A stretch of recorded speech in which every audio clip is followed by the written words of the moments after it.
Hello students and welcome back to channel Siraj Shaikh विषय। आज redemption of debenture का lecture number 4 होगा, जिसमें हम कवर करेंगे नए points of redemption of debenture. Start करेंगे आज का क्लास।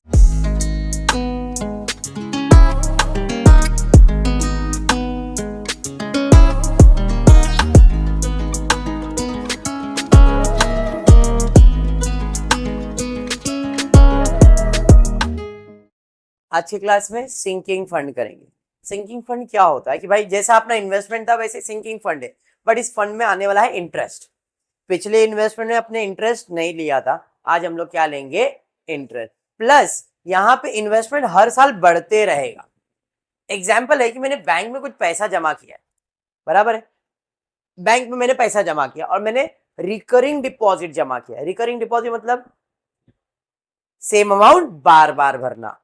अब वो मंथली भी हो सकता है, ईयरली भी हो सकता है, डिपेंड करता है। तो मैंने ये सोचा है कि 2 साल के लिए रिकरिंग डिपॉजिट करूंगा। कितने साल के लिए? 2 साल के लिए, और हर मंथ भरूंगा। तो बैंक में कितनी बार पैसा भरूंगा मैं? 24 बार, बराबर है। बैंक इंटरेस्ट जो देगा वो साल का एक ही बार देगा। बैंक जो इंटरेस्ट देगा वो साल का एक ही बार देगा। तो 12 डिपॉजिट होने के बाद जितना पैसा जमा होगा उसके ऊपर ब्याज मिलेगा। फिर नेक्स्ट ईयर वापस से आपका पैसा डबल होएगा, फिर उसके ऊपर ब्याज मिलेगा। ये कुछ समझ में आया क्या? सिंपल भाषा में बता रहा हूं, वापस जरा सुनो। अभी मैं साल में 2 ही बार इन्वेस्ट करने का सोच रहा हूं और मेरा अमाउंट है, मैंने सोचा कि भाई मेरे को 10,000 रुपए जमा करने के, और ये कितने साल जमा करने का सोच रहा हूं? 2 ईयर्स के, बराबर। तो अब फर्स्ट ईयर में मेरे बैंक में कितना पैसा रहेगा? 10,000 प्लस इस पे मुझे साल भर का क्या मिलेगा? इंटरेस्ट। एग्जाम्पल में बात कर रहा हूं 10%, तो आ जाएगा 1,000। तो मेरा बैंक में पैसा कितना जमा है? सेकेंड ईयर में आया, तो वापस से मैं इन्वेस्टमेंट करूंगा। कितने का? रिकरिंग डिपॉजिट है ना, मेरे को 10 जमा करने का, प्लस इसमें मुझे क्या मिलेगा? इंटरेस्ट। तो इंटरेस्ट किस पे मिलेगा? 10,000 पे मिलेगा क्या 21,000 पे मिलेगा? 21,000 पे, क्योंकि बैंक में 10 है प्लस 11 पहले का था।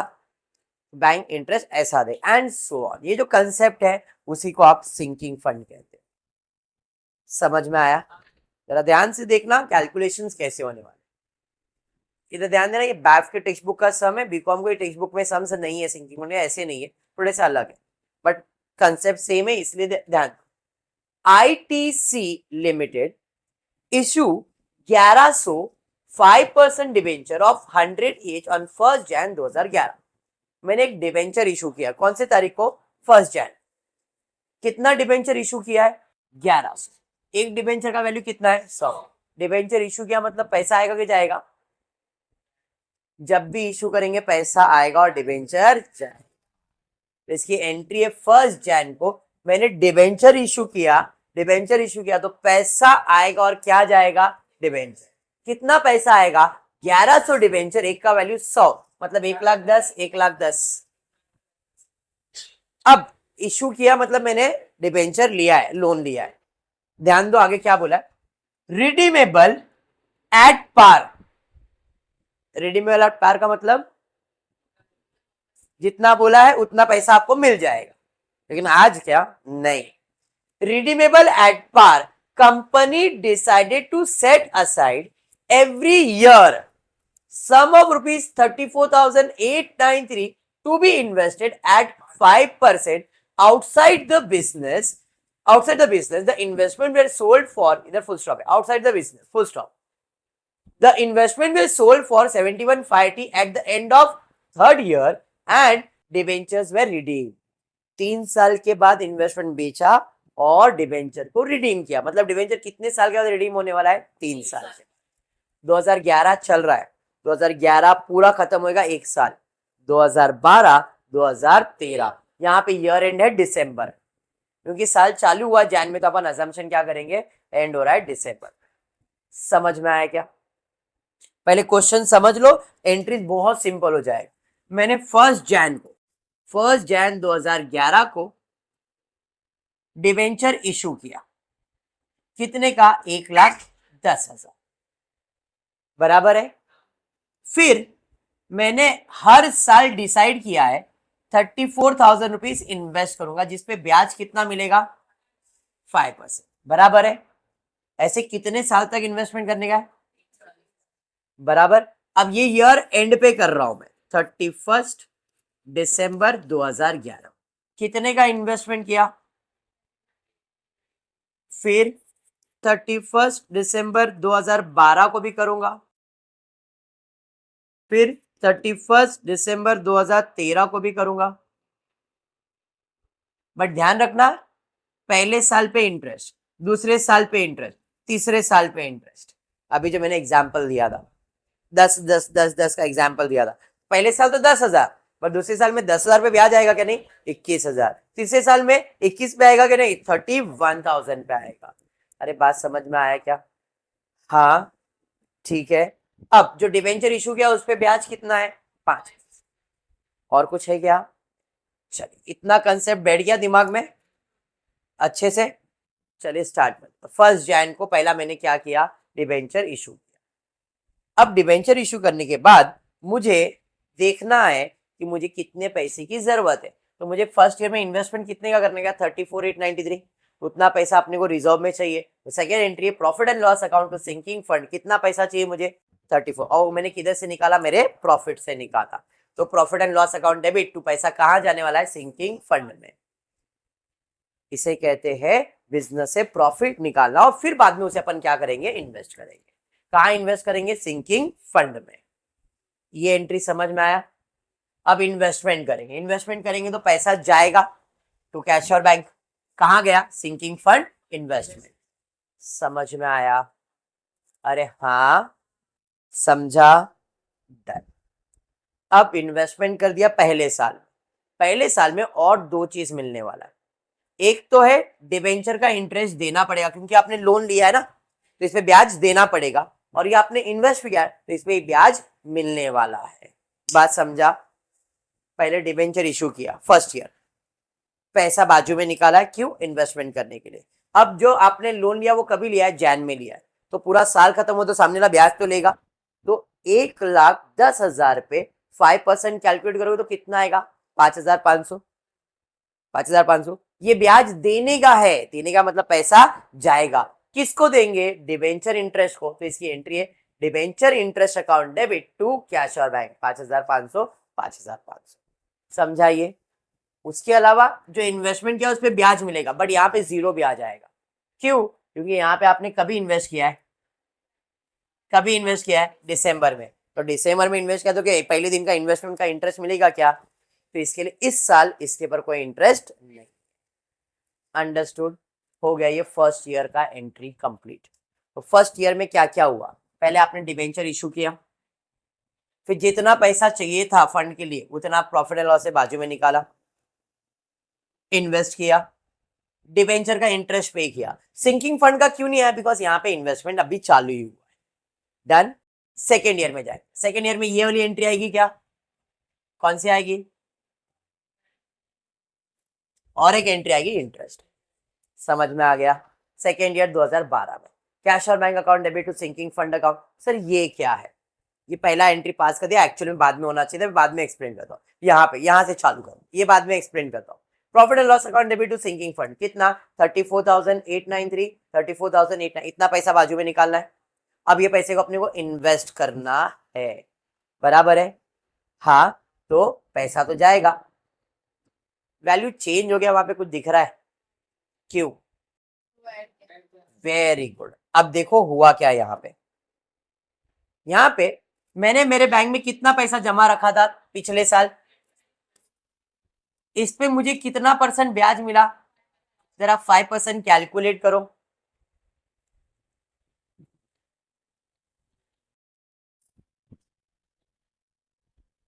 One 1,744 point something.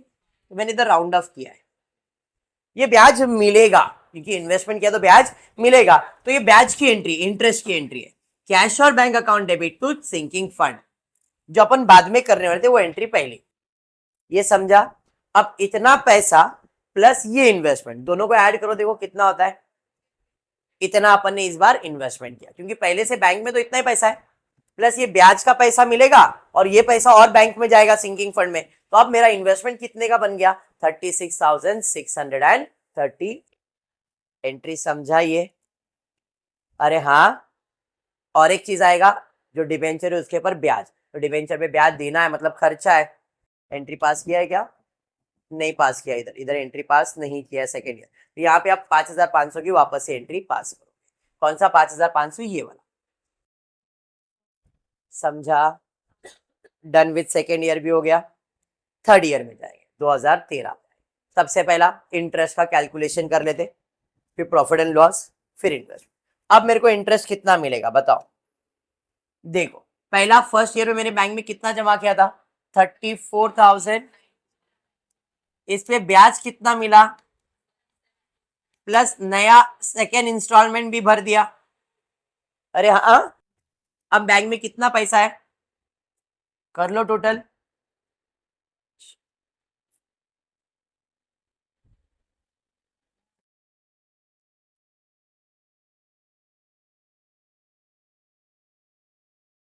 ना मेरे बैंक में जमा है अभी, तो बैंक इसके ऊपर ब्याज देगा ना, तो इसका 5% निकालो, 3,005.77 कर दूं, मतलब अब ब्याज कितना मिलेगा 3,577। समझा ये? ब्याज मिलने के बाद सिंकिंग फंड में कितना पैसा जाएगा वो प्रॉफिट एंड लॉस की एंट्री पास करना है। यहाँ पे किया नहीं है बट प्रॉफिट एंड लॉस की पास करोगे। बट यहाँ पे नहीं करने का रीजन ये था, ये थर्ड ईयर में आए, थर्ड ईयर में रिजर्व करने की जरूरत है क्या?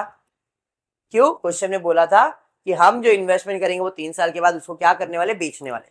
मतलब ईयर एंड पे अपन तो बेचने वाले तो थोड़ी अपन और इन्वेस्टमेंट करेंगे, इसलिए यहाँ पे प्रॉफिट एंड लॉस की एंट्री पास नहीं किया। अब बेचा कितने में?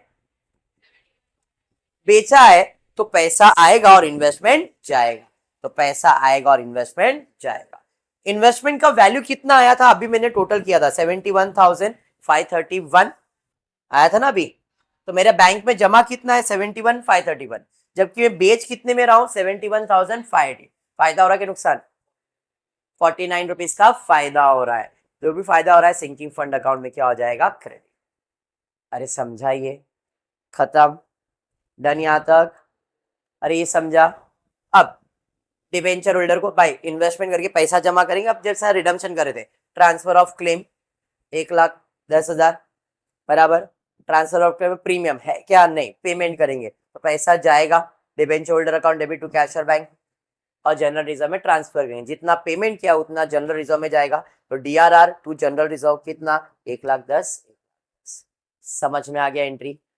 हाँ, क्वेश्चन में कभी कभी बोलेगा prepare sinking fund and sinking fund investment account, अगर ये आ रहा है तो इससे डायरेक्टली बन सकता है। खाली सिंकिंग फंड ढूंढते जाओ क्रेडिट में, साल भाई एक एक साल के हिसाब से सिंकिंग फंड क्रेडिट में, तो क्रेडिट में बाय प्रॉफिट एंड लॉस कितना 3489। और कोई सिंकिंग फंड पहले साल में है क्या? नहीं। टोटल ले लो, टोटल ले लो, बैलेंस इधर का क्लोजिंग, तो इधर का क्या बन जाएगा ओपनिंग। 2012 में सिंकिंग क्रेडिट में जा रहा है, तो क्रेडिट में बाय कैश और बैंक, फिर सिंकिंग फंड वापस क्रेडिट में जा रहा है 34, फिर सिंकिंग फंड है क्या? नहीं, इतना ही है 2012 में। इसका टोटल ले लिया, ये साइड का टोटल लिया, बैलेंस, इधर से आप आ गए। समझ में आ गया? अरे हाँ, फिर तीसरे ईयर में सिंकिंग फंड क्रेडिट में है 49 बराबर, और सिंकिंग फंड 2013 में कुछ भी है क्या? टोटल ले लो, समझा?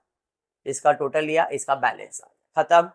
और कुछ बोला है क्या प्रिपेयर करने के लिए? नहीं, ये हो गया आपका लेजर। अगर बोला रहता सिंकिंग फंड इन्वेस्टमेंट अकाउंट बनाओ, इन्वेस्टमेंट डेबिट में क्या लिखोगे टू कैशर बैंक, पहला साल कंप्लीट हो गया। फिर सिंकिंग फंड डेबिट में टू कैशर बैंक, फिर सिंकिंग फंड क्रेडिट में इन्वेस्टमेंट, क्रेडिट में क्या लिखोगे बाय कैशर बैंक, खत्म।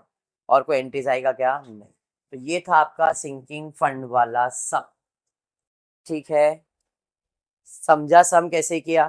पहले इशू किया, ट्रांसफर किया, प्रॉफिट एंड लॉस में इन्वेस्टमेंट कर डाला, इस पे ब्याज देने का था वो ब्याज दे दिया, सिंकिंग फंड का ब्याज ले लिया नए साल में, प्रॉफिट एंड लॉस में ट्रांसफर किया, interest and so on. Clear है सम? कॉलेज में करवाया है कि नहीं मेरे को आइडिया नहीं है, बट करवाया तो यही कंसेप्ट है। ओके, तो आज इतना ही करते हैं। होपफुली वीडियो पसंद आया तो प्लीज वीडियो को लाइक कर देना, फ्रेंड्स ग्रुप में शेयर करना, चैनल को सब्सक्राइब करना। Thank you for watching the video.